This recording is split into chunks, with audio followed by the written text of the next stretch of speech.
Hello guys, welcome back to new video. Recent అయితే నా birthday జరిగింది. సో నా బర్త్డే ముందు రోజు అయితే ఈ వీడియో అన్నమాట. చూడండి, నా బర్త్డే కంప్లీట్ అయ్యి చాలా రోజులు అయితే, కాకపోతే ఈ వీడియోస్ అయితే ఇప్పుడు అప్లోడ్ చేస్తున్నా. ఎందుకంటే కొంచెం డిలే అయిపోయింది. Very special thanks to Shiva and మా రాకేష్ బాబా, మా వైఎస్టీ. ఎవ్రీ ఇయర్ నా బర్త్డే అయితే చాలా గ్రాండ్ అంటే చాలా గ్రాండ్ అయితే సెలబ్రేట్ చేస్తాడు శివ. సో ఈ ఇయర్ కూడా చాలా గ్రాండ్ అయితే సెలబ్రేట్ చేస్తాడు.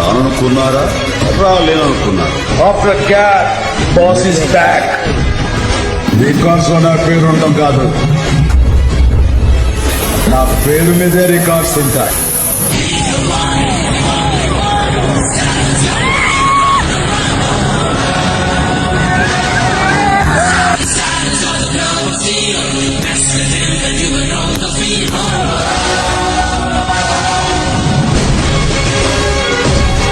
శివనే కాదు, ఆ రోజు వచ్చిన అందరికి thank you so much each and every one. And also thank you for giving this beautiful gift to me.